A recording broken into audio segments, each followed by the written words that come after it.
পরে যখন নবুয়ত লাভ করেছিলেন, আল্লাহ প্রদত্ত নবুয়ত দান করেছিলেন, তখনই মক্কার জমিনে নির্যাতন নিপীড়ন শুরু হয়েছিল। কথা বলেন ঠিক না? কত বছর নির্যাতন সহ্য করেছিলেন? 13 বছর, এক নাগাড়ে 13 বছর সহ্য করেছিলেন। নির্যাতন সহ্য করতে করতে 13 বছর যখন অতিক্রম করল, আল্লাহ সুবহানাহু ওয়া তাআলার নির্দেশে নিজের জন্মভূমি, নিজের জন্মস্থান মক্কাতুল মুকাররমা ছেড়ে মদিনা মুনাওয়ারার পথে যখন হিজরত করতেছেন, তখন বারবার মক্কা নগরের দিকে তাকাইয়া দুইটা চোখ মোবারক থেকে পানি ছাড়লেন। আর মক্কা নগরীকে সম্বোধন করে বলতেছেন, হে মক্কা নগরী, আমি যাইতে চাই নাই, কিন্তু আমি যাইতে বাধ্য। আমার জন্মস্থান মক্কা নগরী, আমি থাকতে পারলাম না, আমি চলে যেতে হচ্ছে। জন্মস্থান ছাড়ার বেদনা, দুঃখ যাদের আছে তারা বুঝবে জন্মস্থান ছাড়ার বেদনা কেমন। নবীজি মক্কা ছেড়ে মদিনা মুনাওয়ারায় হিজরত করলেন। মদিনা মুনাওয়ারায় যাওয়ার পরেও আমার নবীজি নিশ্চিন্ত থাকতে পারেন নাই। নির্যাতনের ধারাবাহিকতা মক্কাতুল মুকাররমার সীমা পেরিয়ে প্রায় 500 কিলোমিটার দূর মদিনা মুনাওয়ারায় আক্রান্ত হতে থাকলেন বিশ্বনবী।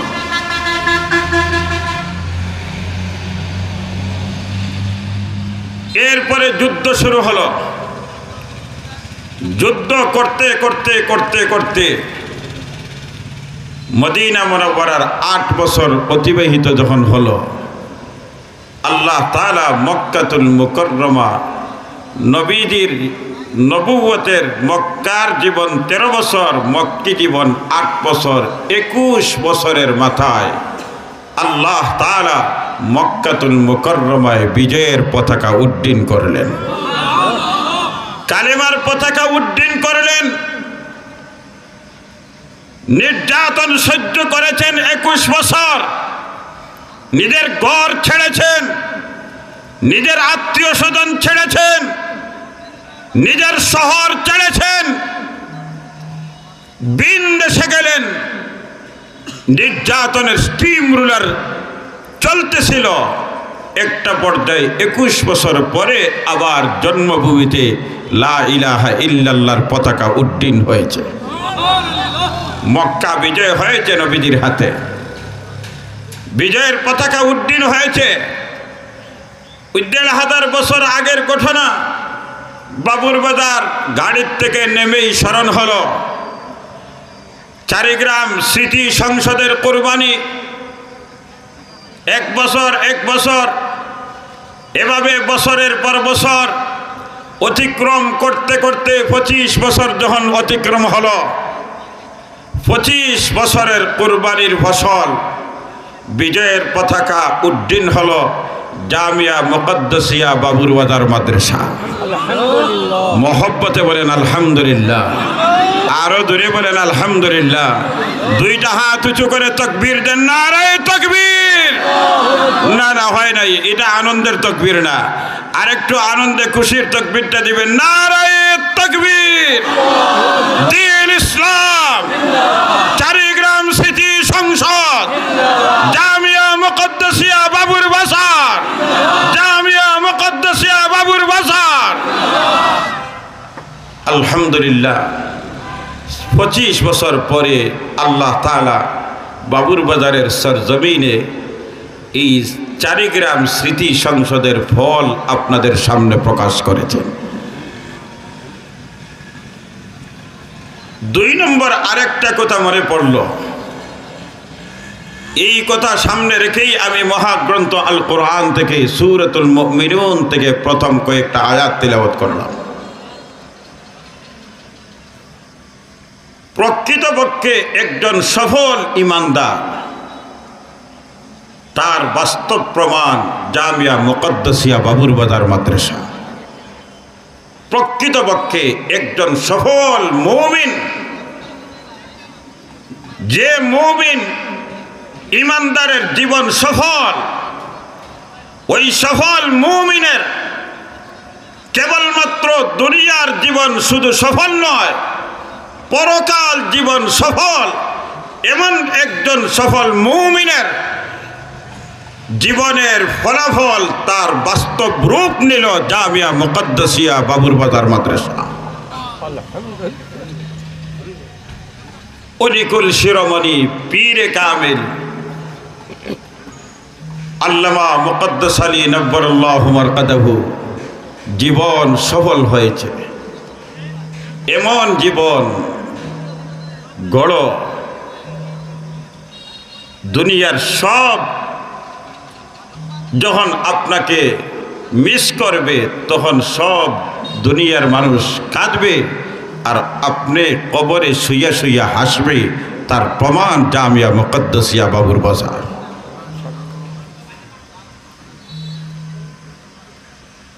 আল্লাহ তুমি হযরতের দরজাত বুলন্দ করে দাও, আমিন। তাহলে আসুন ওই পয়েন্টে আমি কথাটা বলবো। একজন সফল মুমিনকে, একজন সফল মুমিনকে, তাহলে আসুন আমার আল্লাহ বলেন কাদ আফলাহা, নিশ্চয় সফল। আল মুমিনুন, ইমানদাররা সফল। সফল কারা? সবাই মহব্বতে বলেন সফল কারা? ইমানদার। আরো দূরে বলেন সফল কারা? ইমানদার। সফলতার জীবন, আমাদের জীবন হলো দুইটা, একটা হলো ক্ষণস্থায়ী জীবন আর একটা হলো স্থায়ী জীবন। ক্ষণস্থায়ী জীবন হলো দুনিয়ার জীবন, স্থায়ী জীবন হলো পরকালের জীবন। এবার সফল আল্লাহ বললেন নিশ্চয় সফল কারা? ইমানদার। কোন জীবনে সফল? একটা জীবনে সফল না সর্বত্র সফল? আল্লাহ তাআলা জানাই দিলেন দুনিয়ার জীবনে যেমন সফল, পরকাল জীবনেও তারা সফল।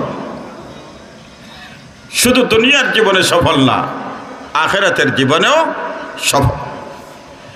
এবার সফলের দুনিয়ার জীবনের সফলতা আর পরকাল জীবনের সফলতা, ইমানদারের দুনিয়ার জীবনের সফলতা আর পরকাল জীবনের সফলতা, এই দুই সফলতার মধ্যে আকাশ পাতাল ব্যবধান। ইমানদারের দুনিয়ার জীবনের সফলতা কি আর পরকালের সফলতা কি?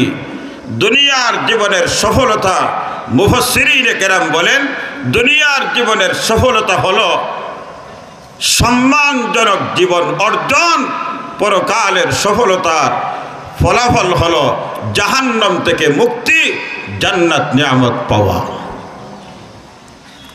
পরিষ্কারভাবে বুঝবেন, দুনিয়ার জীবনের সফলতার মর্ম হলো সম্মানজনক জীবন অর্জন, আর পরকালের সফলতার ফলাফল হলো চিরকাল শান্তির জায়গা জান্নাত নিয়ামত পাওয়া। যদি দুনিয়ার জীবনে কেউ সফল সম্মানজনক জীবন পায়, আখিরাতের জীবনে জান্নাত নিয়ামত পায়, তাহলে দুনিয়ার জীবনও সফল, পরকাল জীবনও সফল। তাহলে কোন জীবন সফল বুঝতে পারছেন? দুনিয়ার জীবনে সম্মানজনক জীবন অর্জন, এটা হলো দুনিয়ার জীবনে সফল জীবন। পরকাল জীবনে সফল জান্নাত নিয়ামত পাওয়া। এবার সম্মানজনক জীবন হলেই, সম্মানজনক জীবন কাকে বলে? সম্মানজনক জীবন কাকে বলে? চোর তার কল্পনা থেকে তার জীবনকে সম্মানজনক মনে করে, ডাকাত তার জীবনকে সম্মানজনক জীবন মনে করে, দুর্নীতিবাজ সেও তার জীবনকে সম্মানজনক জীবন মনে করে, যারা চাপাবাজি করে তাদের জীবনও তারা মনে করে তাদের জীবন সম্মানজনক জীবন। তাহলে সম্মান জীবন, আবার আল্লাহ তাআলা ইমানদারের জীবনকে বললেন সম্মানজনক জীবন অর্জিত, মুমিনের জীবন হলো সফল। তাহলে সম্মানজনক জীবন কাকে বলে? এই জন্য মুফাসসিরিন কেরাম বলেন, দুনিয়ার জীবনে যে যেভাবে কল্পনা করবে, যে যেভাবে কল্পনা করবে ওইভাবে তার জীবনকে সম্মানজনক জীবন মনে করবে। প্রকৃতপক্ষে সম্মানজনক জীবন ওই জীবনকে বলা হয় যার জীবনে অর্জন হবে 6টা গুণ। যার জীবনে অর্জন হবে কয়টা গুণ? আরো দূরে বলেন, আরো দূরে বলেন, আরো দূরে বলেন, 6টা গুণ। এবার সম্মানজনক কাকে বলে? প্রশ্নটা ছিল, তার জবাব একজন মুমিন ইমানদার তার দুশ্মন যে বা যারা হোক, চাই ইহুদি হোক, চাই খ্রিস্টান হোক, চাই হিন্দু হোক, চাই বৌদ্ধ হোক, চাই নাস্তিক হোক, চাই যে কোনো দুশ্মন, ধর্মের লাইনে ইমানের লাইনে যে দুশ্মন হবে ওই দুশ্মনের সামনে দৃঢ়তার সাথে দাঁড়িয়ে মৃত্যু পর্যন্ত আমৃত্যু জীবনযাপন করার নাম হলো সম্মানজনক জীবন। সম্মানজনক জীবন কাকে বলে? দুশ্মনের সামনে মনোবলের মাধ্যমে, দৃঢ়তার মাধ্যমে মৃত্যু পর্যন্ত টিকিয়ে থাকা জীবন পরিচালনা করার নাম হলো সম্মানজনক জীবন। তাহলে সম্মানজনক জীবন কাকে বলে?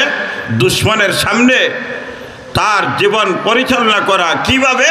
দৃঢ়তার মাধ্যমে, মনোবলের মাধ্যমে, কাপুরুষত্বর মতো নয়, বীর বিক্রমের মতো নিজের অবস্থাকে জানান দিয়ে মৃত্যু পর্যন্ত জীবন পরিচালনা করার নাম হলো সম্মানজনক জীবন। বলুন, আজকে দুনিয়ার মুসলমান সম্মানজনক জীবন, আজকের দুনিয়ার মুসলমান সম্মানজনক জীবন বলেন না, বুঝে থাকলে বলুন। আজকে জকিগঞ্জের মুসলমানদের জীবন সম্মানজনক জীবন, আজকে সিলেটের মুসলমানদের জীবন সম্মানজনক জীবন, আজকে গোটা পৃথিবীর দ্বিতীয় বৃহত্তম মুসলিম রাষ্ট্র বাংলাদেশের মুসলমানদের জীবন সম্মানজনক জীবন, আজকে গোটা পৃথিবীর মুসলমানদের সম্মানজনক জীবন না। অথচ প্রায় 200 কোটি মুসলমান বর্তমান পৃথিবীর মধ্যে ইহুদিদের সামনে বীর বিক্রমের মতো দৃঢ় মনোবল নিয়ে দাঁড়িয়েছে মুসলমান না। যদি সম্মানজনক জীবন হতো তাহলে ফিলিস্তিনের গাজার নিরীহ শিশু, বৃদ্ধা নারী সমাজ আজ মুসলমানরা নির্যাতিত নিপীড়িত হতো না, শাহাদত বরণ করতে হতো না। 19 বছর আফগানিস্তানের জমিনে হাজার হাজার লক্ষ লক্ষ মুসলমান নির্যাতিত নিপীড়িত হতো না। তাহলে বোঝা গেল আজকে গোটা পৃথিবীর মুসলমানরা সম্মানজনক জীবন মুসলমানদের জীবন হতে পারে নাই। প্রশ্ন হলো কেন? তার কারণ ওই 6টা গুণ অর্জন না হওয়ার কারণে। 6টা গুণ অর্জন না হওয়ার কারণে যে মুসলমানের জীবনে, যে ইমানদারের জীবনে ওই 6টা গুণ অর্জন হবে, এক ব্যক্তি দাঁড়াইবে, গোটা পৃথিবীর দুশ্মন তরতর করে কাঁপবে। যার প্রমাণ মোহাম্মদ বিন কাসিম, মাত্র 17 বছর বয়সের যুবক, গোটা পৃথিবীকে তাক লাগিয়ে দিয়েছিলেন, দেখিয়ে দিয়েছিলেন মুসলমান কারা, দেখিয়ে দিয়েছিলেন ইমানদার কারা, দেখিয়ে দিয়েছিলেন নবীর উত্তরসূরি ইমানদার মুসলিম কারা। মোহাম্মদ বিন কাসিম মাত্র 17 বছরের যুবক পৃথিবীকে জানান দিয়েছিলেন। 80 বছরের বৃদ্ধ না, 60 বছরের যুবক না, মাত্র 17 বছরের যুবক মোহাম্মদ বিন কাসিম। কেন? ওই 6টা গুণ অর্জনের কারণে। তাহলে দুনিয়ার জীবনে যদি সম্মানজনক জীবন পেতে হয়, আখিরাতের জীবনে সম্মানজনক জীবন পেতে হয়, তাহলে একজন মুমিনের জন্য 6টা গুণ অর্জন করতে হবে। পারবেন তো ইনশাআল্লাহ? পারবেন তো ইনশাআল্লাহ? দুইটা হাত উঁচু করে নিয়ত করি, আল্লাহ আমাদের সবাইকে 6টা গুণ অর্জন করে মৃত্যু পর্যন্ত 6টা গুণ অর্জন করার তৌফিক দাও। মহব্বতে বলেন আমিন।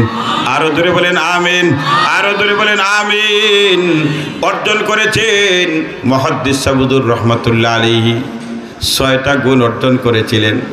আল্লাহ তাআলা দেখাই দিলেন বাবুর বাজারের মুসলমান সত্যিকার যদি ইমানদার হয়ে থাকে তাহলে উনি চোখের আড়ালে যাবে, কিন্তু তোমাদের সামনে থাকে আমি বাকি রাখব।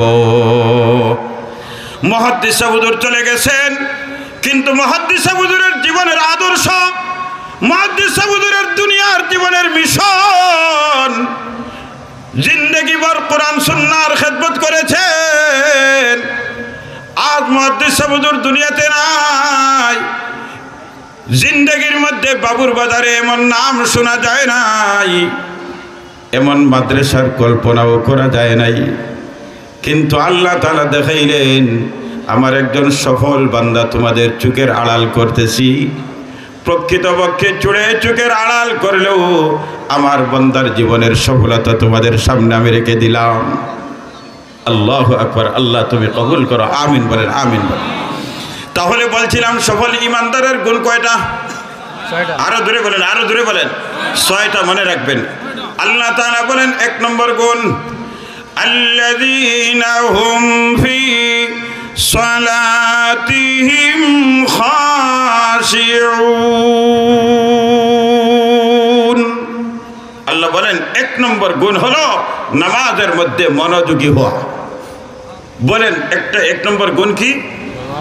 আরে কথাটা শিখেন, যেভাবে আমি বলতেছি এইভাবে শিখেন, মুখস্থ করেন। 1 নম্বর গুণ নামাজের মধ্যে মনোযোগী হওয়া। মনোযোগী বিহীন নামাজ মুমিনের বৈশিষ্ট্য হতে পারে না। মনোযোগী বিহীন নামাজ কোন মুসলমানের বৈশিষ্ট্য হতে পারে না। মনোযোগী বিহীন নামাজ দুনিয়াতেও কাজে আসবে না, মরণে কাজে আসবে না, হাসরে কাজে আসবে না, ফুলসিরাতে কাজে আসবে না, মিজারে কাজে আসবে না, জাহান্নাম থেকে বাঁচাইতে পারবে না।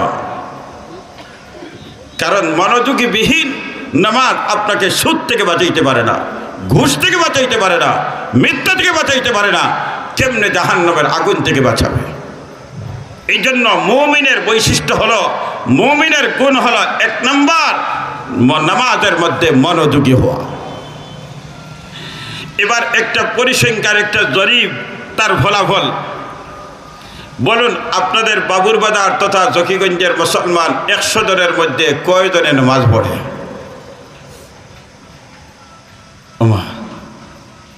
একটা আন্দাজ করি বলেন না। 100-র মধ্যে কয়জনে? 50 জন, 60 জন,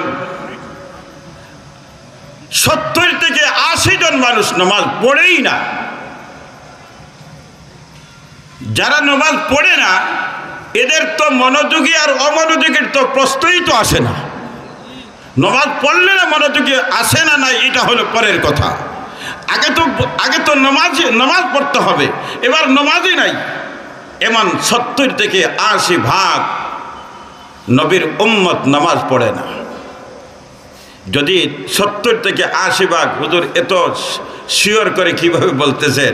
যদি 70 থেকে 80 ভাগ নামাজি নামাজ পড়ে না, এই পরিসংখ্যান যদি যথার্থ না হয় তাহলে ফজরের নামাজ, ফজরের ওয়াক্তের মুসল্লি আর জুমার মুসল্লি ব্যবধান হতো না।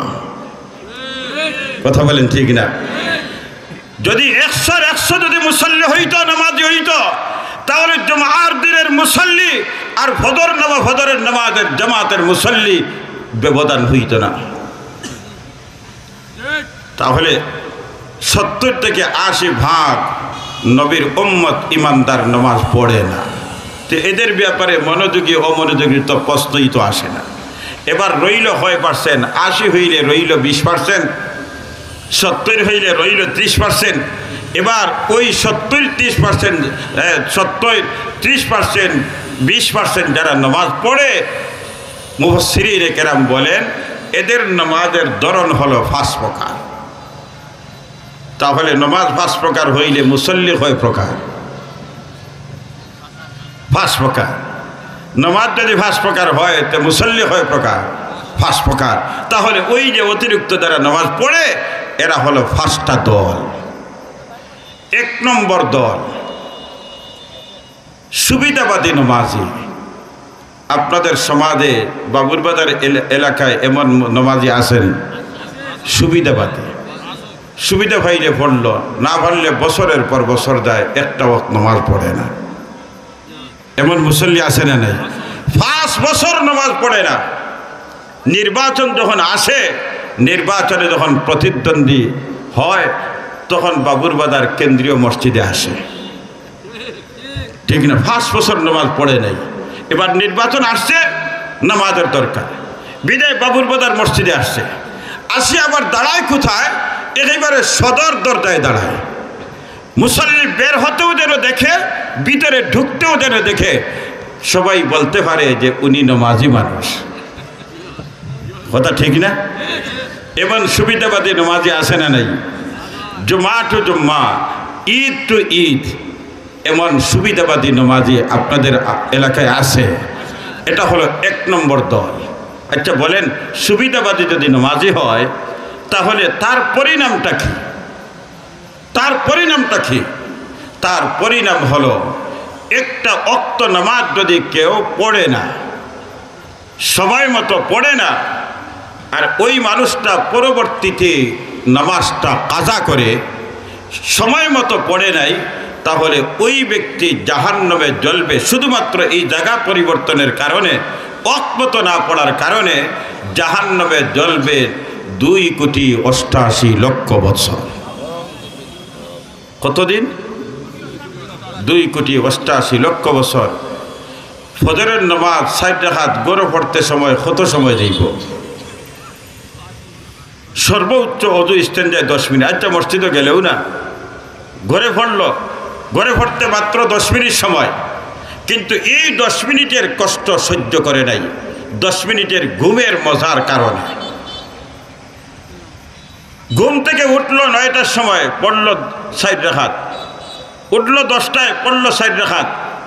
বলুন এই 10 মিনিটের মজা ছাড়তে না পারার কারণে 2,88,00,000 বছর জাহান্নামের আগুনে জ্বলতে হবে। এখন 2,88,00,000 বছর, এটা দুনিয়ার 60 সেকেন্ডের মিনিট, আর 60 মিনিটে ঘন্টা, 24 ঘন্টায় দিন, আর 30 দিনে মাস, 365 দিনে বছর। এই হিসাব আখিরাতে চলে না। আখিরাতে এই হিসাব চলবে না। বরং আখিরাতের হিসাব কেমন হবে? আল্লাহ তাআলা একটা জায়গায় বলেন, আখিরাতের একদিনের একটা পরিমাপ আল্লাহ তাআলা দিয়েছেন। ইয়াওমা কানা মিকদারুহু 50,000 সানা। রব্বে কাবা জানাই দেন দুনিয়ার গোলাম বান্দি, হাসরের ময়দানের আখিরাতের একটা দিন পরিমাণ দুনিয়ার 50,000 বছর সমান আখিরাতের একদিন হবে। দুনিয়ার কতদিন? একদিন। 50,000 বছরে আখিরাতের একদিন। এবার হিসাব লাগান, মাত্র 10 মিনিটের মজার কারণে একদিন পরিমাণ যদি 50,000 বছর হয়, হিসাব লাগান ওই দিনের মতো 2,88,00,000 বছর জাহান্নামে জ্বলতে হবে। আল্লাহ তুমি আমাদেরকে হেফাজত করো, আমিন। এবার পড়লই না, ফজরের নামাজ পড়লই না, তাহলে নবীজি বলেন 2,88,00,000 বছরকে যদি 80 দ্বারা গুণ দেওয়া হয়, যে ফলাফল হবে এত দিন জাহান্নামের আগুনে জ্বলতে হবে। মজা কয় ঘন্টা লইছে? বলেন বলেন, কয় ঘন্টা? মাত্র 10 মিনিটের মজা কোটি কোটি কোটি কোটি বছর জাহান্নামে জ্বলতে হবে এই 10 মিনিটের মজার কারণে। যারা সুবিধাবাদী নামাজি, আপনারা বালিশের সাথে মাথা লাগাইয়া চিন্তা করবেন যে জাহান্নামের আগুনে কতদিন জ্বলতে হবে। কয় নম্বর দল গেল? 1 নম্বর দল। এবার 2 নম্বর আরেকটা দল, যারা হলো নামাজ পড়ে ঠিক, কিন্তু নামাজের মধ্যে মন থাকে না, নামাজে মনোযোগী হয় না। মনোযোগী যে হয় না, মন ফিরিয়ে আনার জন্য চেষ্টাও করে না। আমার যে মন দৌড়াইয়ে বাবুর বাজার দোকানে চলে যায়, জকিগঞ্জ বাজারে চলে যায়, সিলেট শহরে চলে যায়, বিদেশ চলে যায়, এই মনটা ঘুরাইয়ে আনার চেষ্টাও করে না। আমাদের সমাজে এমন নামাজি আছে না নাই? আপনার মাঝে এটা কোনো নামাজি নাই? আসেননি বলে জি না হুজুর, আমিও আছি। ওটা ঠিক না। আল্লাহু আকবার হইয়া নামাজ শুরু করছে, হে ও ভাই ইমাম সাহেবের পিছনে, আর বিদেশ চক্করদের এমন আছে না নাই? বিদেশ যে তার মন গেছে, এই মনটা যে ঘুরাইয়া আবার বাবুর বাজার নিয়ে আসতো, এই চেষ্টাটাও করে না। ও হলো তার চক্করদের। এরকম নামাজি যারা হবে, কাল হাসরের ময়দান আল্লাহর আদালতে দাঁড়াইতে হবে। দাঁড়ানোর পরে ওই যে মনটা গেছে ঘুরাইয়া আনার চেষ্টা করে নাই, এই জন্য আল্লাহর পক্ষ থেকে তাকে শাস্তি দেওয়া হবে। কেন তুমি চেষ্টা করলা না? ঠিক আছে, মন দৌড়ে যায় কি, তুমি কেন চেষ্টা করলা না? ফিরাইয়া কেন আনলা না? কয় নম্বর গেল নামাজি? তো এই 2 দল আমরা সমাজও আসেননি। কম না বেশ? ও 20 জনের 20%-এর মাঝে কম না বেশ?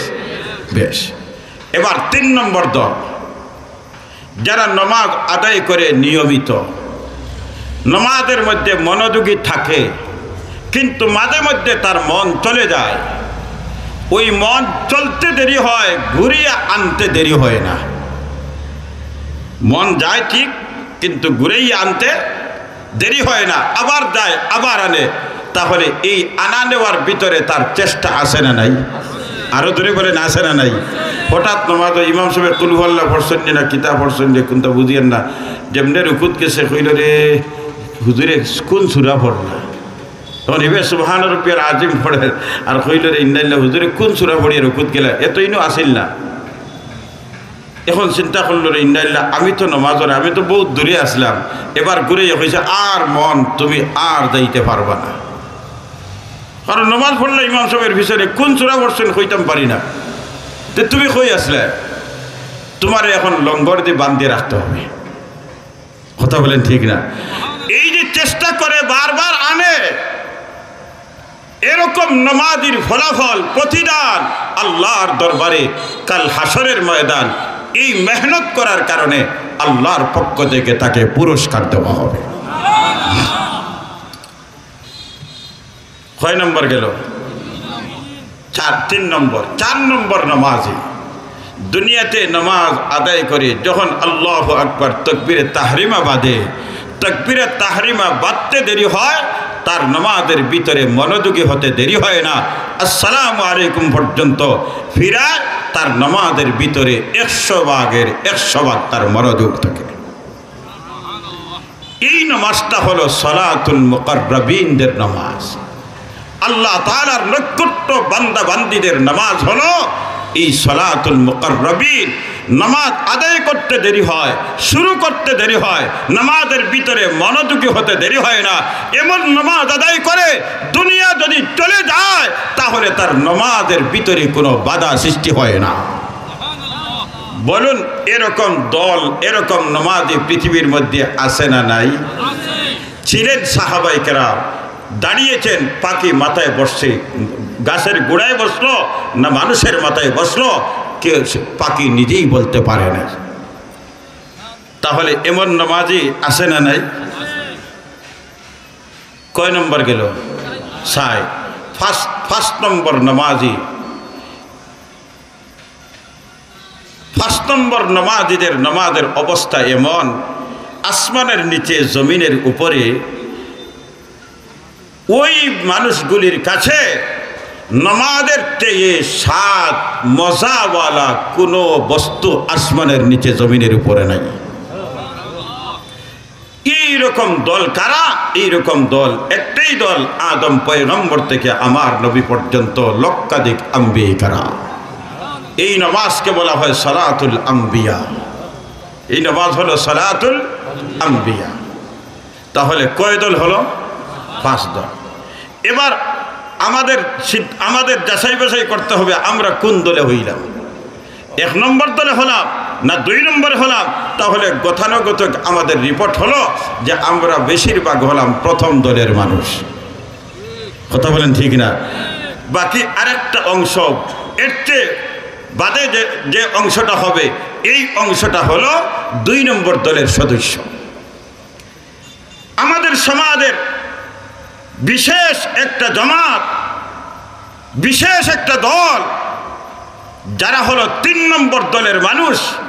নামাজে মন যেতে পারে কিন্তু আনার চেষ্টা চলতে চলতে এমন হয় ওই সকল মানুষদের নামাজ, ওই সকল মানুষ 4 নম্বর দলের মানুষ হয়ে যায়। ওই সকল মানুষদের নামাজ সালাতুল মুকাররাবিন হয়ে যায়। ওই দলের একজন সদস্য ছিলেন শেখুল হাদিস আল্লামা মুকদ্দাস আলী নব্বরাল্লাহু মারকাদাহ। সালাতুল মুকাররাবিন, সালাতুল মুকাররাবিন। এবার আমাদের করণীয় কি? মুফাসসিরিনে কেরাম বলেন এই 5 দলের মধ্যে সবচেয়ে দামি দল 5 নম্বর দল। আমরা যদি সিদ্ধান্ত করি যে আমরা 5 নম্বর দলের সদস্য হয়ে যাব, না না, সম্ভব না। গাছে উঠতে হলে আগে গাছ বাইয়ে বাইয়ে উঠতে হবে। কথা ঠিক না? স্কুলে 1টা ক্লাস, প্রথম ক্লাস থেকে 5 পর্যন্ত 1টা ক্লাস। আপনার সন্তান নিয়ে 5-এ ভর্তি করার সম্ভব হবে না। প্রথম ক্লাসে 1ম বছর, দ্বিতীয় ক্লাসে 2য় বছর, এইভাবে করতে করতে 5 নম্বর ক্লাসে যাবে বাচ্চা। দক্ষিণগঞ্জের মুসলমান, আজকের আলোচনার থেকে সিদ্ধান্ত নিতে হবে যদি আমরা প্রথম দলের সদস্য হই তাহলে এখনই সিদ্ধান্ত নিতে হবে আমরা 2য় দলে যাব। 2য় দলওয়ালা সিদ্ধান্ত নেবে আমরা 3য় দলে যাব। 3য় দলওয়ালা সিদ্ধান্ত নেবে আমরা 4র্থ দলে যাব। 4র্থ দলওয়ালা সিদ্ধান্ত নেবে আমরা 5ম দলে যাব। পারবেন তো ইনশাআল্লাহ? পারবেন তো ইনশাআল্লাহ? মুহাদ্দিস হুজুর রহমতুল্লাহ আলাইহির ব্যাপারে আমাদের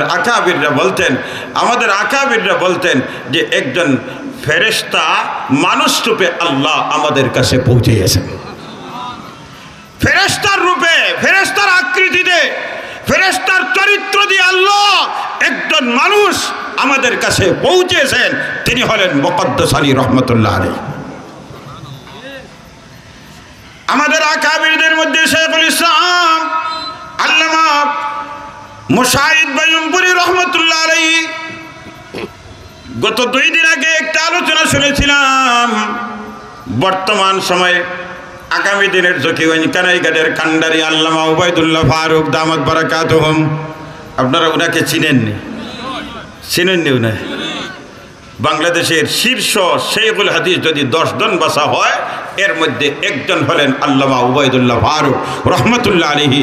বাংলাদেশের ইতিহাসবিদদের যদি গণনা করা হয়, 10 জন যদি তালিকা করা হয় এর মধ্যে ইতিহাসবিদ হলেন একজন, তিনি হলেন আল্লামা উবাইদুল্লাহ ফারুক দামাত বারাকাতুহুম।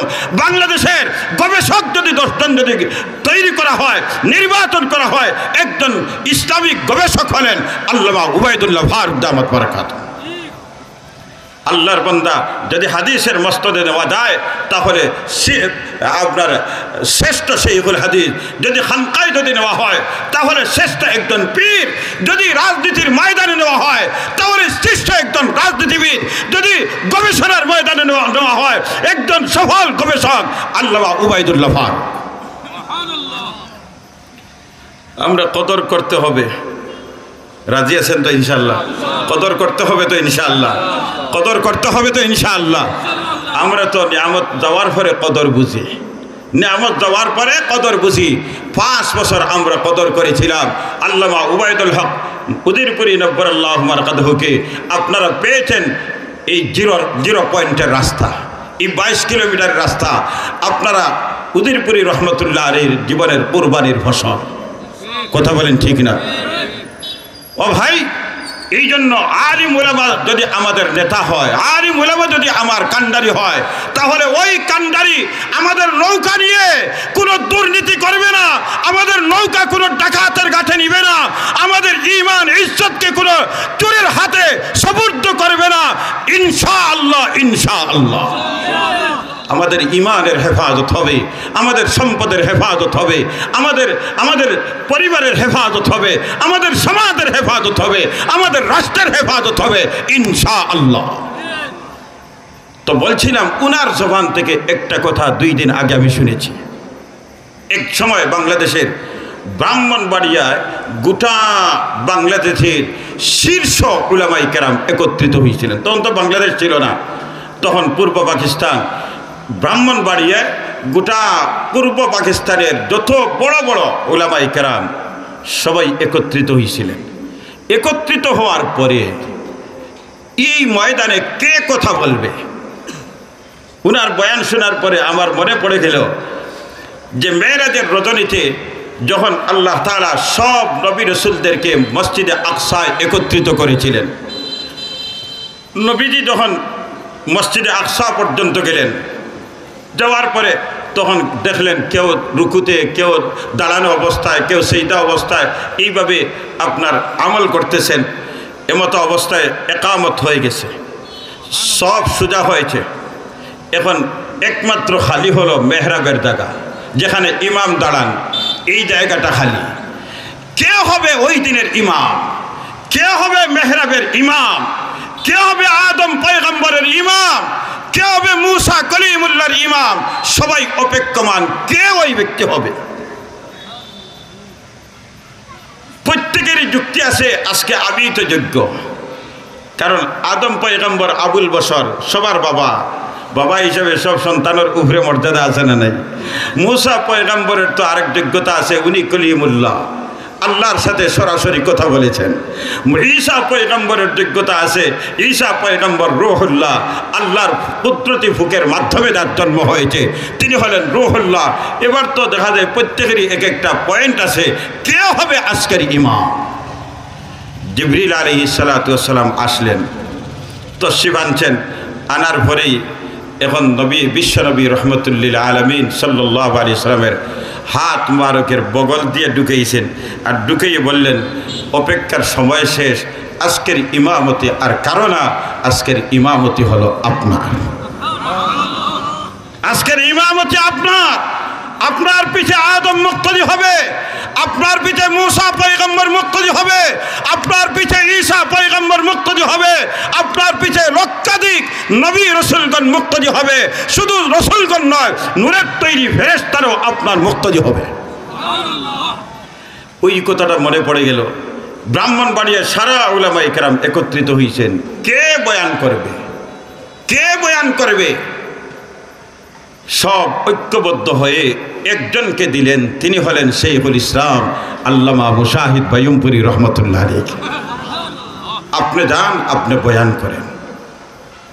এমন বয়ান দিছেন, বয়ানের মধ্যে বোঝা গেছে বাকি যারা শ্রোতা, এই যে শীর্ষ উলামায়ে কেরাম, এরা এমন নীরব নিস্তব্ধ মনের কান দিয়ে কথাগুলি শুনতেছেন, তাদের অবস্থায় বোঝা গেছে যে এই মুহূর্তের আগ পর্যন্ত জীবনভর এই কথাগুলি কোনোদিন শুনেন নাই। আন্দাজ করেন শাইখুল ইসলাম বাইয়ুমপুরী রহমতুল্লাহ আলাইহি কোন মানুষ ছিলেন। উনার জীবনে 2 জন ব্যক্তিকে মুহাদ্দিস সাহেব বলে ডাকতেন। একজন হলেন আল্লামা নুরউদ্দিন গহরপুরী রহমতুল্লাহ আলাইহি, উনাকে ডাকতেন বাচ্চা মুহাদ্দিস। কি ডাকতেন? বাচ্চা মুহাদ্দিস। আর আরেকজন ছিলেন মুহাদ্দিস, ওই যে সাইনবোর্ডে লেখা জামিয়া মুকদ্দাসিয়া বাবুর বাজার, শাইখুল হাদিস আল্লামা মুকদ্দাস আলী নব্বরাল্লাহু মারকাদাহু। 2 জনকে মুহাদ্দিস ডাকতেন। ও ভাই, এই জন্য প্রথম দলের যারা চেষ্টা করবে দ্বিতীয় দলে যাওয়ার, দ্বিতীয় দলের দ্বারা এরা তৃতীয় দলে যাওয়ার চেষ্টা করতে হবে, তৃতীয় দ্বারা চতুর্থে যাওয়ার, চতুর্থ দ্বারা পঞ্চমে যাওয়ার, পঞ্চমের পরে তো আর কোনো জায়গা নাই। কথা বলেন ঠিক না? এই জন্য সফল সম্মানজনক জীবন অর্জনকারী মুমিন তার 6টা গুণের মধ্যে একটা গুণ হলো নামাজের মধ্যে কি হতে হবে? মনোযোগী হতে হবে। মনে আছে তো ইনশাল্লাহ? থাকবে তো ইনশাল্লাহ? থাকবে তো ইনশাল্লাহ? এবার আসুন 2 নম্বর আল্লাহ তাআলা গুণ বলেন, ওয়াল্লাযীনা হুম আনিল লাগবি মুরিদুন।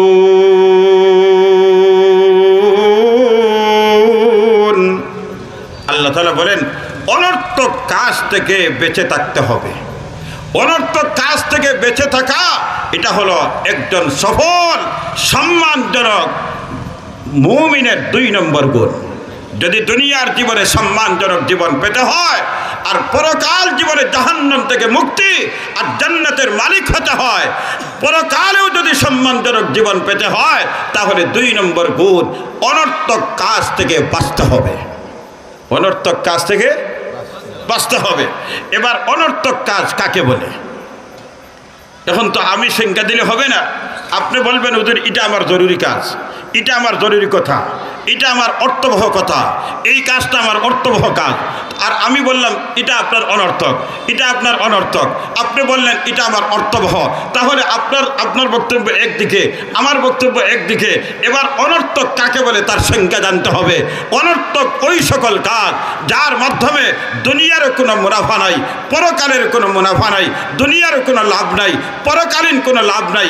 এরকম কাজ, এরকম কথা, এরকম বিষয় যাই হবে সবগুলি হলো অনর্থক। দুনিয়ারও কোনো লাভ নাই, আখিরাতেরও কোনো লাভ নাই। এরকম কথা, এরকম কাজ, এরকম বিষয়কে বলা হয় অনর্থক। তাহলে এবার অনর্থক জানলাম, উদাহরণ দিয়ে একটু বুঝাই। একটা উদাহরণ দিই। আমাদের দেশে বিভিন্ন ধরনের খেলা আছে না নাই? ওমা আপনারা এটা নাই মনে হয়, একটু বলেন না, জবান করে বলেন, খেলা আছে না নাই? প্রসিদ্ধ একটা খেলা হলো ফুটবল। ফুটবল খেলা আছে না নাই? দেখেন 3টা শর্ত যদি পাওয়া যায় তাহলে খেলাটা ইসলাম সমর্থন করে। 3টা শর্ত, এই যুবক ভাইরা মন দিয়ে জানবেন, 3টা শর্ত যদি পাওয়া যায় তাহলে খেলা এটা ইসলাম সমর্থন করে। 1 নম্বর, শারীরিক যদি কোনো উপকার থাকে, শারীরিক কোনো উপকার থাকে। নাম্বার 2, যদি ইসলাম শরীয়ত কোনো হারাম কোনো বিষয় যদি না হয়, হারাম কোনো বিষয়ের সাথে সংশ্লিষ্ট যদি না হয়, এই খেলার মধ্যে কোনো হারাম কোরআন সুন্নাহ বিরোধী কোনো বিষয় যদি না হয়। আর 3 নম্বর হলো পারিবারিক কোনো ক্ষতি যদি না হয়, পরিবারের যদি কোনো ক্ষতি না হয়, হারাম কোনো সংশ্লিষ্টতা যদি না থাকে, শারীরিক যদি কোনো উপকার থাকে, এই 3টা শর্ত যদি পাওয়া যায় তাহলে একটা খেলা বৈধ হয়ে যায়। মনে রাখবেন 3টা শর্ত যদি পাওয়া যায়। এবার আসুন 3 শর্তের শর্ত সামনে রেখে এবার আসুন ফুটবল খেলা। দেখেন ফুটবল খেলা যেটা আমাদের সমাজে হয়, এই ফুটবল খেলাগুলি শুধু ইসলাম সমর্থন করে না, বরং ভদ্র সমাজও এটা সমর্থন করে না। শুধু ইসলাম সমর্থন নয়, ইসলাম সমর্থন করে না তা নয়, বরং ভদ্র সমাজটাও এটা গ্রহণ করে না। কেমনে? এই যে খেলার নাম দেওয়া হয়েছে ফুটবল, ইংরেজি 2টা শব্দের সমন্বয় এটা হয়েছে ফুটবল, 2টা মিলে ফুটবল হয়েছে। একটা হলো ফুট আর একটা হলো বল। ফুট শব্দের অর্থ হলো পা, আর বল হলো কোনো একটা গোল বস্তুকে বল বলে। ফুটবল হাত দেখালেন না পাও দেখালেন, সুতরাং পাও দেখালেন গোল বস্তুরে লাথালাতি করেন, এই জন্য এই খেলার নাম রাখা হয়েছে কি ফুটবল। দেখেন যে বস্তুটা পা দিয়ে খেলা হয় এটার নাম রাখা হয়েছে ফুটবল। এবার এই খেলার 90 মিনিটের ভিতরে যদি এই গোল বস্তুটা যদি হাতে লাগে তো এটারে কি বলে? হ্যান্ডবল নাই, এটারে বলে হ্যান্ড বল। এটারে উচ্চারণ করতে করতে এটা হয়ে গেছে এটা হ্যান্ডবল। আসলে শব্দ হলো হ্যান্ড বল। হ্যান্ড শব্দের অর্থ হইল হাত, আর বল তো আর বল, গোল বস্তু। এখন এটা যদি হাতও লাগে তাহলে এটা কি হয়? খেলার নিয়মে এটা হলো অপরাধ, এটা জঘন্যতম অপরাধ। এটার পানিশমেন্ট আছে, আছে না নাই? পানিশমেন্ট কি? এটা হইল ভিন্ন ব্যাপার।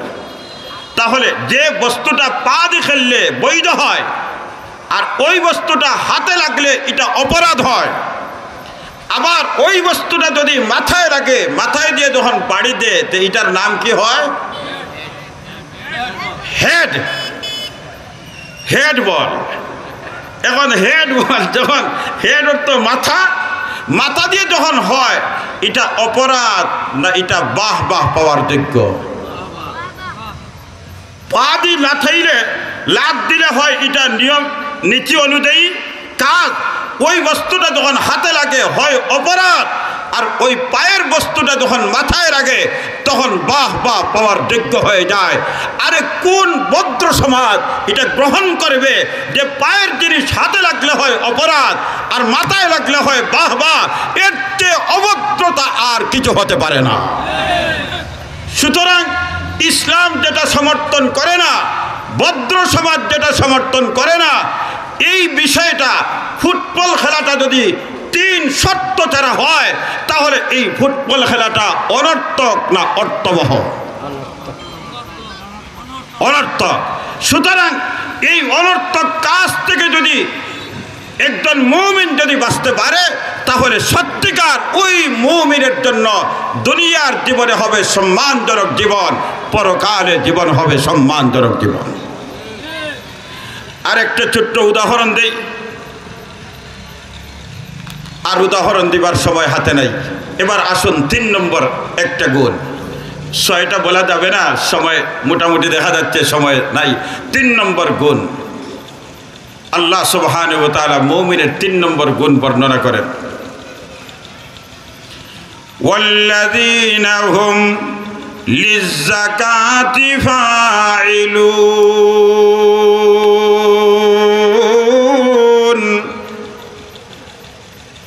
সফল মুমিন সম্মানজনক জীবনের অধিকারী একজন ইমানদার দুনিয়া এবং পরকালে। তার 6টা গুণের মধ্য থেকে 3 নম্বর গুণ হলো নিজের আত্মার পবিত্রকরণ। নিজের আত্মার, ওমা বুঝেন নাই? আত্মা পবিত্র করা। আত্মা কি করা? পবিত্র করা। মানুষের বাহ্যিক দেহের যেভাবে বিভিন্ন রোগ আছে, আধ্যাত্মিক জগতের সম্রাটগণ মানুষের দিলের ভিতরে, মানুষের দেহের ভিতরে একটা ছোট্ট দেহ আছে। এই দেহটা হলো আপনার আমার কলব, আপনার আমার দিল। এটা হলো ছোট্ট একটা গোষ্ঠের টুকরা, এটাও ছোট্ট একটা দেহ। যেভাবে বাহ্যিক দেহের মধ্যে অঙ্গ প্রত্যঙ্গ আছে, বাহ্যিক দেহে যেভাবে হাত আসে, ওই ভিতরের ছোট্ট দেহের মধ্যে হাত আসে। বাহ্যিক দেহে যেভাবে কান আছে, ওই দেহের ভিতরেও কান আছে। বাহ্যিক দেহে যেভাবে ঠ্যাং আছে, ওই দিলের ওই ছোট্ট দেহের মধ্যেও পা আছে। বাহ্যিক দেহের মধ্যে যেভাবে নাক আছে, ওই ছোট্ট দেহের মধ্যেও নাক আছে। এক কথায় মাথা থেকে পা পর্যন্ত যতটা অঙ্গ প্রত্যঙ্গ বাহ্যিক দেহ আছে, ওই গোষ্ঠের টুকরার মধ্যে অতটা দেহ আছে। সুতরাং বাহ্যিক দেহের যেভাবে বিভিন্ন রোগ সুখ হয়, দিলেরও রোগ সুখ আছে। ওই রোগ সুখের সংখ্যা হলো 10টা। ওই রোগ সুখের সংখ্যা কতটা? 10টা হয়। এই 10টা রোগ থেকে যেভাবে বাহ্যিক দেহটা বিভিন্ন রোগ থেকে সুস্থ রাখতে হয়, পবিত্র রাখতে হয়। জ্বরে আক্রান্ত করলে চিকিৎসার মাধ্যমে জ্বর থেকে শরীরকে হেফাজত করতে হয়। আরে বাহ্যিক দেহের ভিতরে যদি বিভিন্ন রোগ দেখা দেয়, চিকিৎসার মাধ্যমে যেভাবে শরীরকে হেফাজত করতে হয়, পবিত্র রাখতে হয়, ঠিক তেমনি ভাবে ওই সকল রোগ থেকে নিজের আত্মাকে পবিত্র করতে হয়। এবার এই 10টা রোগ কি কি, এগুলো বলার সময় হাতে নেই। এবার আসুন ওই মুমিন, সফল মুমিনের সম্মানজনক ইমানদারের 3 নম্বর গুণ হলো নিজের আত্মা পবিত্রকরণ। বলে আত্মা পবিত্রকরণ কিসের মাধ্যমে, কেমনে করব আত্মা পবিত্র? তাহলে আসুন, এই আত্মা যেটা আছে, আপনার দিল যেটা আছে, এই দিলের মধ্যে কিছু চাওয়া পাওয়া আছে না নাই? আরো দূরে বলেন আছে না নাই? ওই চাওয়া পাওয়ার মাধ্যমে মানুষ যখন আল্লাহর নাফরমানি করে, তখন তার পবিত্র করার মাধ্যম হলো তওবা। পবিত্র করার মাধ্যম হলো, বলেন না, পবিত্র করার মাধ্যম হলো তওবা।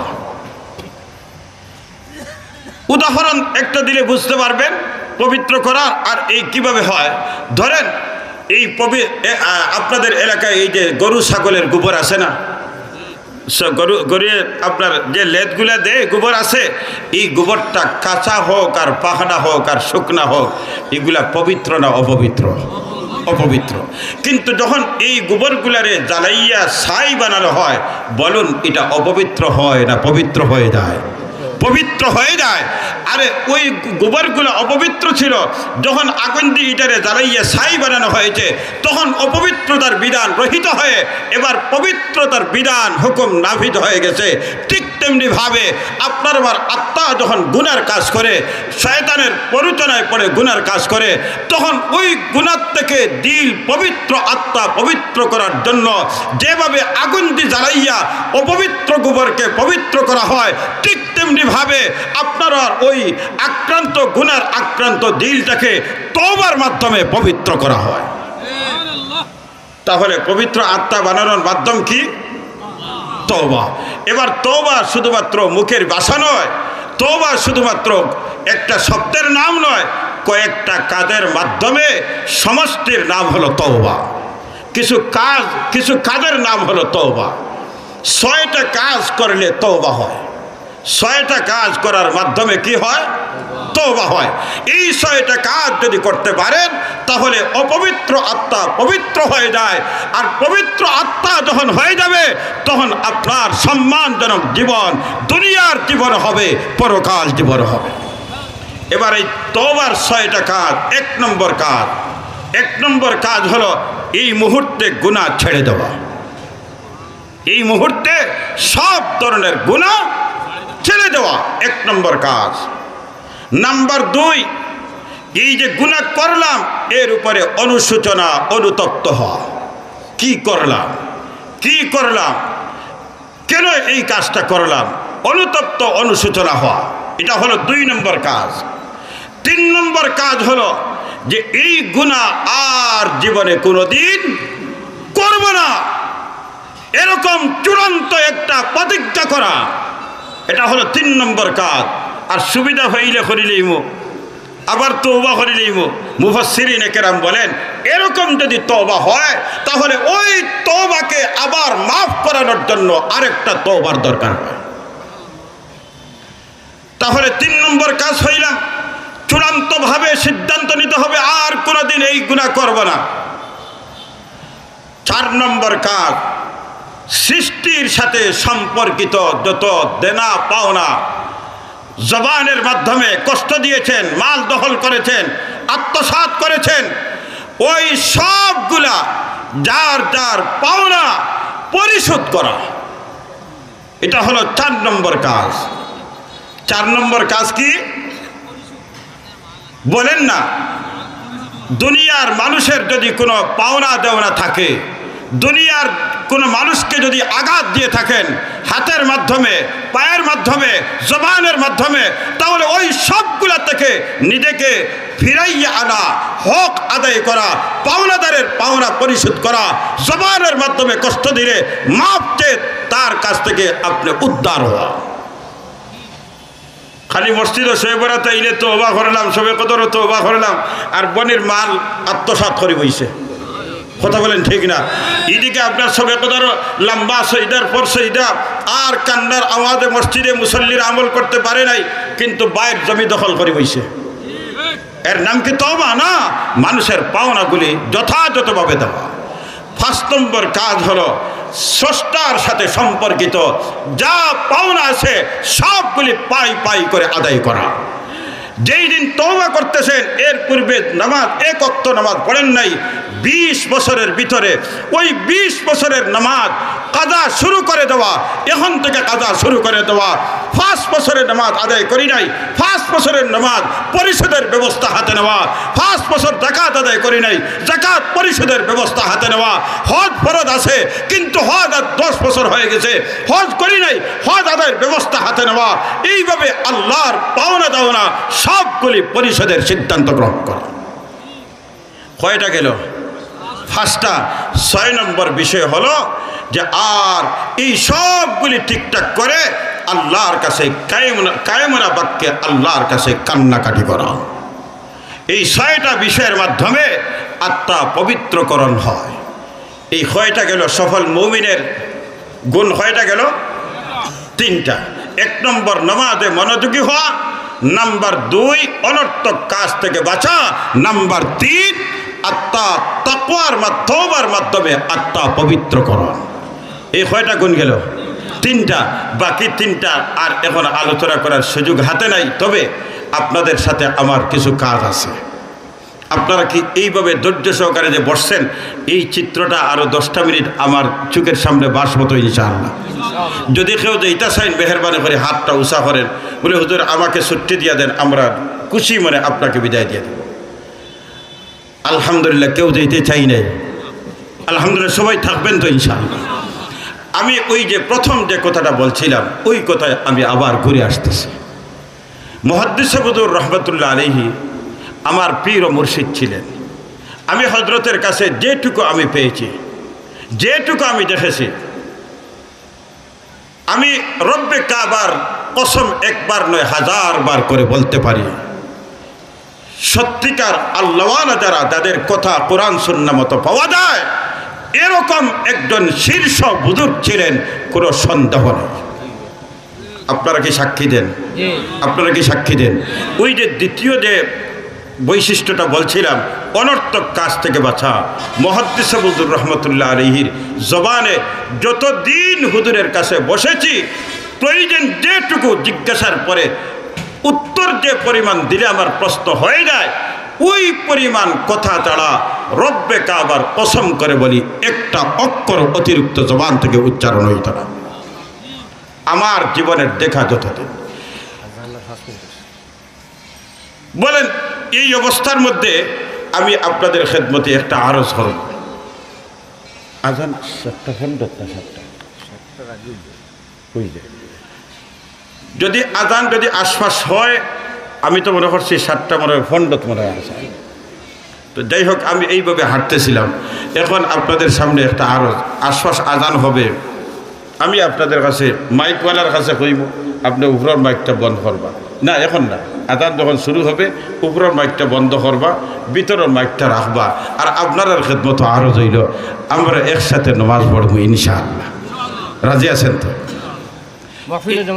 মাহফিলও জমাত হইব, এখানে আজান হবে, উপরের মাইক আমরা বন্ধ করে দেব। বিদায় আশপাশের মসজিদিন তো কোনো অসুবিধা হইত না ইনশাআল্লাহ। তো এই যে মাদ্রাসা, যেটা এই মাদ্রাসা একটা স্বপ্ন, পাশাপাশি ফলাফল নগদ হয়ে নিয়েছেন। ওই যে মাগরিব ফরেশ্বরে ওয়াকিয়া তিলাওয়াত করছে বাচ্চা, ইনশাআল্লাহ এটা একটা কোরআনের মরকজ হবে এবং এটা আকর্ষণীয় একটা কোরআনের মরকজ। হুজুর দুনিয়াতে গেছেন, ওনার নামের বরকতে আল্লাহ তাআলা এই ব্যবস্থা করিয়ে দিয়েছেন, কল্পনা করে দেয় না।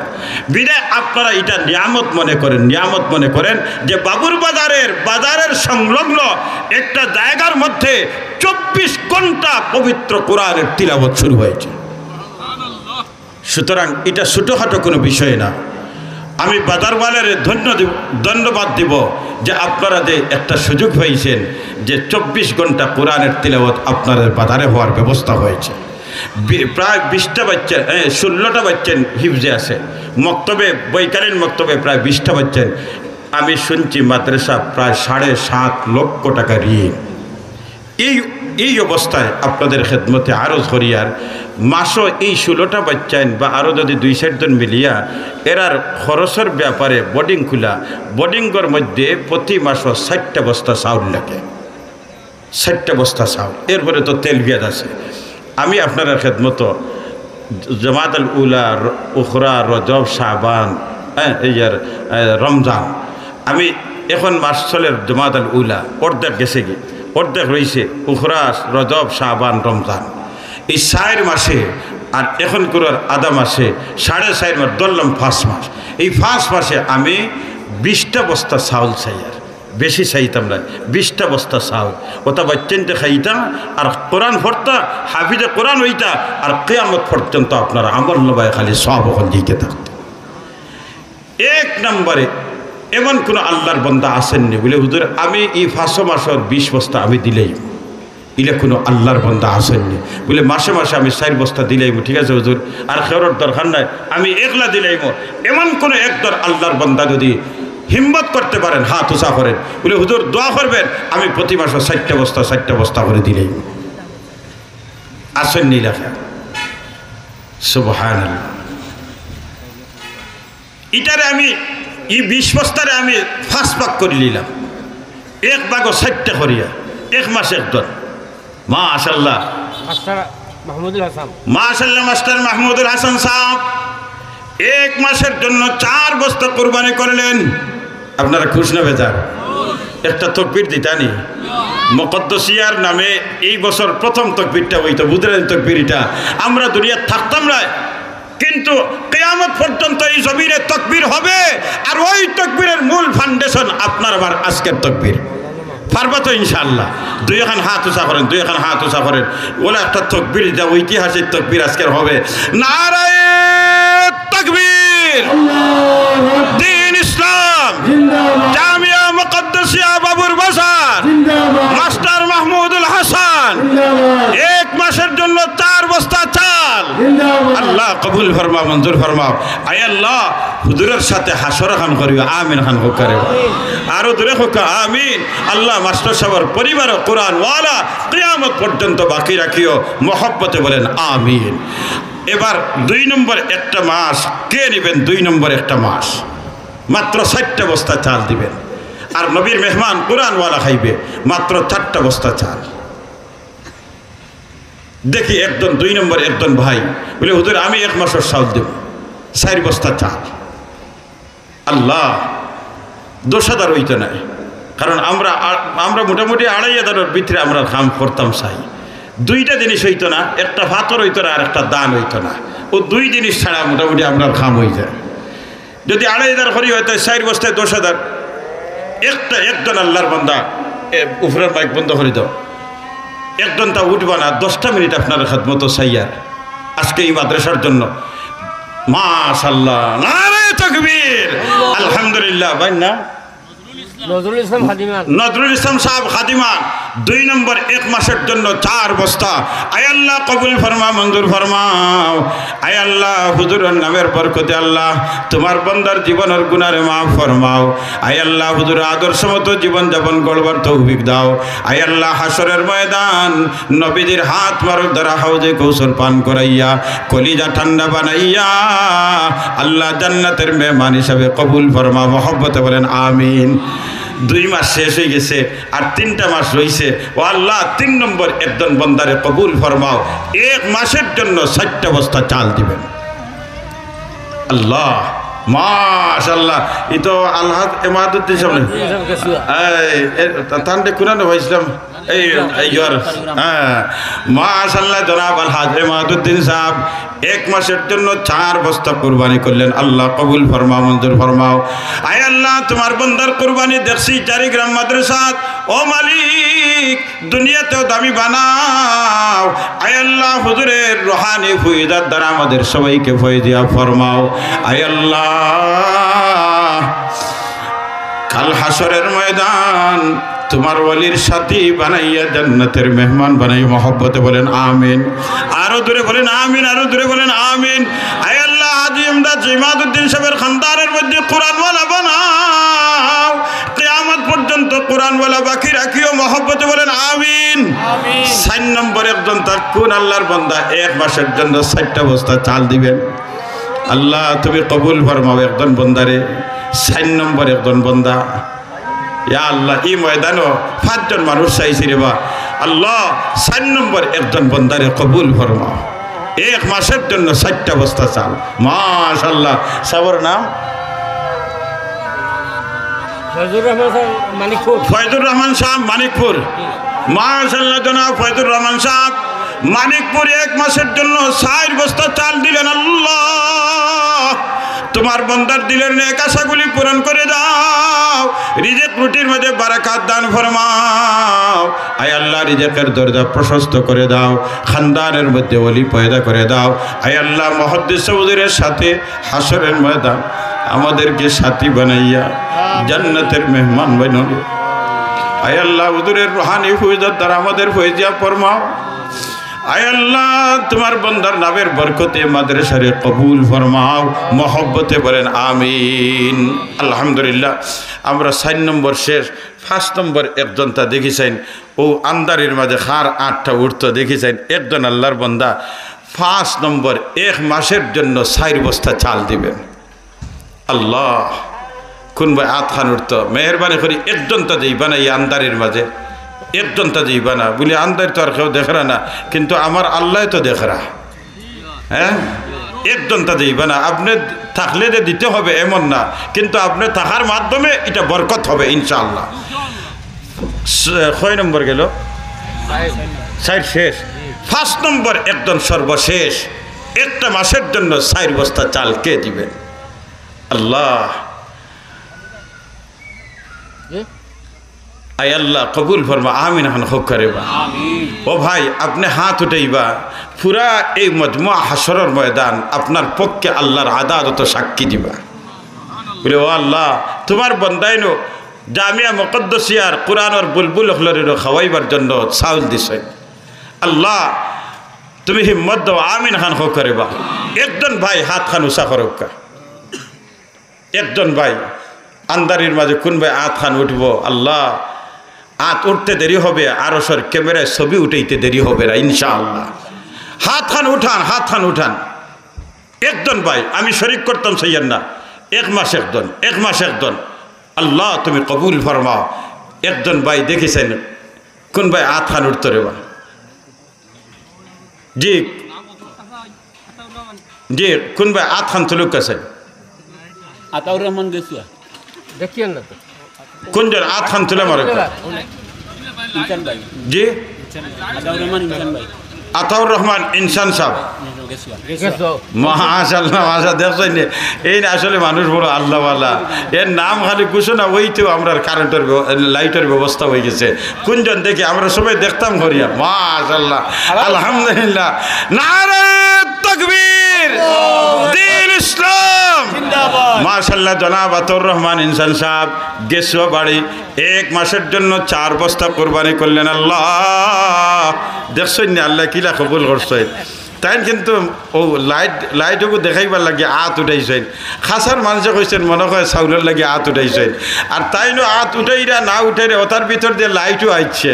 আল্লাহ কইছেন না রে বান্দা তুমি দিলাও আলহামদুলিল্লাহ, আল্লাহ তুমি কবুল ফরমাও। ও আল্লাহ তোমার বান্দার দানে মালে বরকত দাও। আয় আল্লাহ মুহাদ্দিস সাহেবের রুহানি ফয়দাত দিয়ে ফয়দা ফরমাও। হাসরের ময়দান আল্লাহ তোমার বান্দার ওলির সাথে আমাদেরকে সাথী বানাইয়া জান্নাতের মেহমান বানাই ধরে হোক আমিন। আমার 5 মাস শেষ, এখন আপনারা খেদমত আরো ধরিয়ার আমার আগামী বছরের জন্য আলহামদুলিল্লাহ 1-1টা বস্তা চাউল দিতা 50 বস্তায় হইলে 1 বছরের চাউল হয়ে যায়। দেখেছেন 1 নম্বরে আমি এখন 4টাও চাইতাম না, 5টাও চাইতাম না, খুশি মানে আপনারা 8টা উষা করেন। জুয়েল ভাই, জুয়েল আহমদ সাজু কয় বস্তা? 1 বস্তা। আল্লাহ কবুল ফরমাও, মঞ্জুর ফরমাও। 2 নম্বর বস্তা খেয়ে দিবেন। ও এক ভাই আত উঠেছেন সোহাল নাম হুকা নাম হুকা ও ভাই একজন তাই নাম পৌঁছাই দিন না জি। এই সিরাজপাড়া জনাব রফিক আহমদ সাহেব 2 নম্বর 1 বস্তা। 3 নম্বর 1টা বস্তা খেয়ে দিবেন, 1টা বস্তা। 3 নম্বর 1টা বস্তা খেয়ে দিবেন। আমি এখন তো 1 বস্তা চাইছি। মাশাআল্লাহ বরণ বাড়ি সবার নাম আব্দুর রহিম সাহেব বরণ বাড়ি 2 বস্তা। নারায়ে তাকবীর আলহামদুলিল্লাহ। আমার ও সাহেব হ্যাঁ ও ভাই ও বাড়ির নাম কি? মহিউদ্দিন সাহেব বাবুর বাজার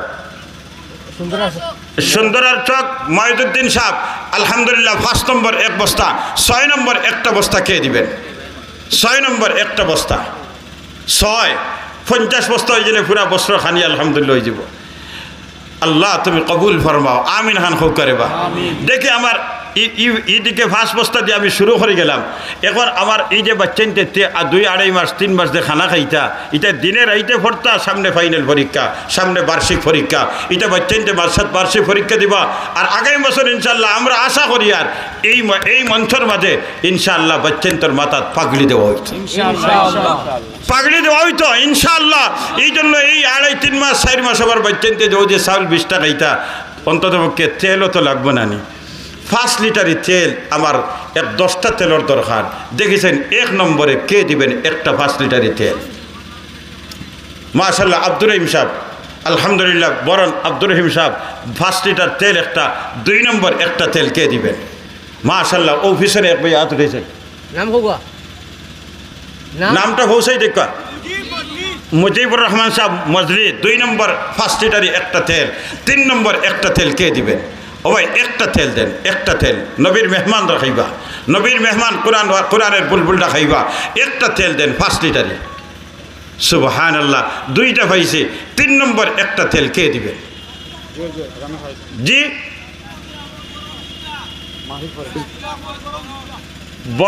বরণ বাড়ি সাইফুর রহমান, সাইদুল আহমদ, বরণ বাড়ি 2টারই। মাশাআল্লাহ, নারে তাকবীর, আল্লাহ কবুল ফরমাও। 5 নম্বর 5 লিটার তেল একটাতে কে দিবেন? 5 নম্বর। সুবহানাল্লাহ, আল্লাহ তুমি কবুল খান করো রে বা। তোমার বন্দাগুলো তুমি হিম্মত দাও, আর ওটা তোমার বন্দাগুলো দিবা, আর কোরআন বালে খাইবা, আর সব সাবধান মুহাদ্দিস হুজুরের খেদমত দিত, আর হুজুরের আত্মা খুশ হইত, আর আমরার জীবন খান আল্লাহ দণ্ড বানাইতা হোক, আমিন। 5 নম্বর একটা তেল কে দিবেন? মাশাআল্লাহ ও সব একজনে 500 নাম প্রকাশে অনিচ্ছুক। আমার ও মুরব্বী সাহেব খালা পাঞ্জাবিওয়ালা গঙ্গারদল আফতাবউদ্দিন সাহেব একটা 5 লিটারি তেল একটা, আলহামদুলিল্লাহ। 6 নম্বর একটা তেল কে দিবেন? 5 লিটারি একটা তেল। ও আল্লাহ, 10টা তেল চাইছি রে বা, 5টা হয়ে গেছে, আর 5। মাশাআল্লাহ, হ্যাঁ ও সবার নাম আব্দুল জলিল সাহেব অদরপাড়া। 6 নম্বর একটা তেল 5 লিটারি। আল্লাহ কবুল ফরমা, মঞ্জুর ফরমাও। 7 নম্বর একটা তেল কে দিবেন? 7 নম্বর। জাহান্নাম হইল 7টা, আপনি দেন 7 নম্বর। আল্লাহ তোমার বান্দারে 7 জাহান্নাম থেকে তোমার কুদরত দ্বারা হেফাজত করিও, আমিন খান হোক, আমিন খান হোক। 7 নম্বর একটা তেল কে দিবেন? মাশাআল্লাহ, এক যুবক ভাই নামটা পৌঁছাই দেখা, হুসাইন আহমদ ভাই গেসুয়া। 7 নম্বর 5 লিটার একটা তেল, আলহামদুলিল্লাহ। হ্যাঁ 8 নম্বর একটা তেল 5 লিটারি একটা তেল কে দিবেন? জান্নাত হইল 8টা। সুবহানাল্লাহ, আল্লাহ তোমার কোন বন্দারে দিয়া। মাশাআল্লাহ, হুসাইন ভাই নামটা কিতা ভাই? আব্দুল্লাহ ভাই গেসুয়া। 8 নম্বর আব্দুর রাজাক ভাই গেসুয়া। 5 লিটারি একটা তেল, 8 নম্বর। মারহাবা, মারহাবা, সবাই বলে মারহাবা। 9 নম্বর একটা তেল কে দিবেন? 9 নম্বর একটা তেল 5 লিটারি। ফারুক আহমদ সুন্দরার চক 2টা দিবেন। মাশাআল্লাহ, ফারুক আহমদ সাহেব সুন্দরার চক 2টা 5 লিটারি তেল। আলহামদুলিল্লাহ, আমার 10টা হয়ে গেছে। সবে হোক আলহামদুলিল্লাহ। আমি আপনারা খেদমত আরজ করি, আর একটা ডাইলর বস্তা কেউ দিবানি। একটা ডাইল হয়ে গেলে মোটামুটি আমার, আর যদি কোনটা নাও হয় তো ডাইল দিয়ে তো 5-4টা খাওয়া যাইব। একটা বস্তা ডাইল কেউ দিবানি, একটা বস্তা ডাইল। আল্লাহ তুমি কবুল ফরমা, আমিন খান হোক করে বা, আমিন খান হোক করে বা। আপনি দিবা 1 বস্তা ডাইল, আমার এই 16টা বাচ্চাইতে সপ্তাহ খাইবা, 2 সপ্তাহ খাইবা। আল্লাহ, আর ওটা ডাইল দিয়ে খাইয়া শেষ চাইতে উঠিয়া কোরআনে করিম মুখস্থ করবা। যতবার পড়বা এক একটা আয়াত, এক একটা অক্ষরে 10টা নেকি। হাফিজ সাহেব পড়বা 10টা নেকি, আপনার আমল নামায় আল্লাহ তাআলা 10টা নেকি দিব। যতবার পড়বা তত সব আল্লাহ তাআলা দান করবা। একটা ডাইলর বস্তা কেউ দিবানি। মাশাল্লাহ আমার ভাই মরানা লোকমান সাহেব গেছুয়ার 1 বস্তা ডাইল আল্লাহ কবুল ফরমাও। এখন আপনারা খেদমতে 1 মিনিটে আমার একটা কাম করতাম, 1 মিনিট সময় তফসির কমিটির পক্ষ থেকে 200 জন মানুষ উঠো চাই জামিয়া মুকদ্দাসিয়ার আজকে প্রথম নগদ পয়সাটা আইতো, কিয়ামত পর্যন্ত পয়সা আসবে, কিন্তু আজকে যারা দিবে এই সুযোগ আর জীবনে কারো আসবে না। এই জন্য প্রত্যেকে আর না পারলে একটা টাকা দেন, এই সুযোগটা কাজে লাগান। আজকে ঐতিহাসিক দিন যে আর এই জামিয়া মুকদ্দাসিয়া বাবুরবাজার মাদ্রাসার বহু লক্ষ কোটি কোটি টাকা আসবে, কিন্তু আজকের টাকা দেওয়ার এই সুযোগ জীবনে অনেক হইতো না। মাদ্রাসার প্রধান হাফিজ সাহেব মঈনুদ্দিন 500 টাকা। মাশাআল্লাহ মাদ্রাসার প্রধান হাফিজ সাহেব মঈনুদ্দিন সাহেব আলহামদুলিল্লাহ তাই কিতা করছেন 500 টাকা দান করছেন। আল্লাহ কবুল ফরমা, মঞ্জুর ফরমা। আলহামদুলিল্লাহ খুব দ্রুত মাদ্রাসার পক্ষ থেকে তাফসীর কমিটির সদস্যসকল আপনারা দৌড়ে আসেন।